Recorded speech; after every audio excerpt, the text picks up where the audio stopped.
Hello, say hi to a happy day and enjoy listening while I read to you a story. The Frog Prince. Once upon a time, there lived a king and queen. They had three beautiful daughters, but the youngest princess was so lovely that she warmed the heart of everyone who met her. She was a happy girl, and her favorite toy was a golden ball which sparkled in the sunshine. One hot summer's day, the little princess decided to play in the shade of the wood. She walked amongst the trees, tossing her ball in the air until she came upon a glade where a fountain tumbled into a silvery pool. What a lovely sight! With a cry of delight, the princess threw her ball high into the air and ran to catch it. But the ball slipped through her fingers, rolled over the ground, and fell into the pool. With a cry of alarm, she fell by the pool and tried to reach it, but the ball sank from the side. How she swept at the loss of her precious ball! Her tears fell into the pool and ripples spread over to the water. Suddenly, she heard a little voice. "Don't cry, princess," it said. And to her surprise, there sat a big green frog. "I will find your ball if you will promise me something in return," said the frog.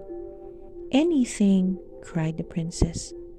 "Promise that I can eat from your own plate and sleep in your own bed, and then I will fetch your golden ball," said the frog. The princess did not like the sound of this at all, but she pretended to agree to the plan. "As soon as I have my ball, I will run home and he will never be able to find me," she thought.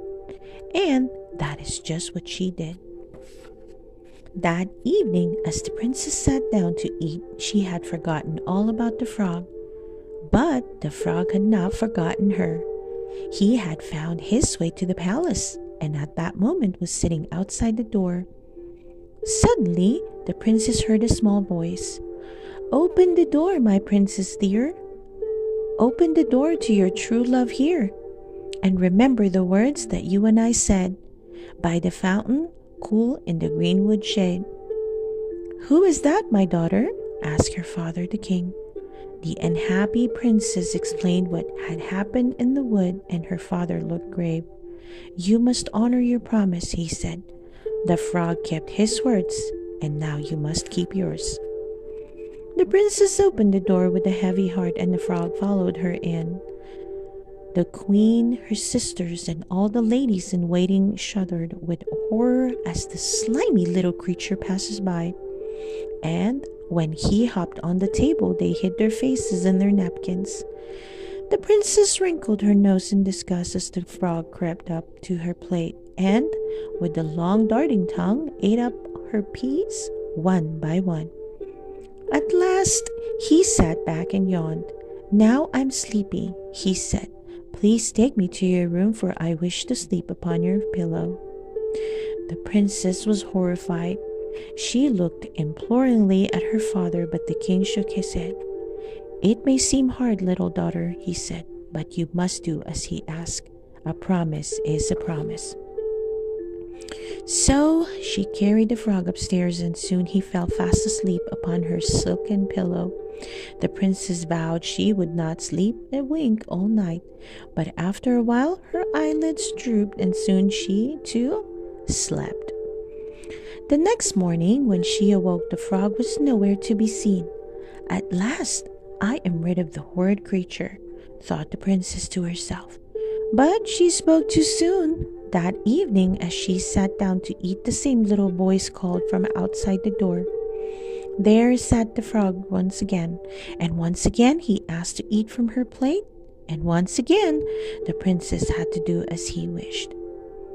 When he had eaten his fill, he asked to be taken to the princess's bed, and there he slept as before upon her silken pillow.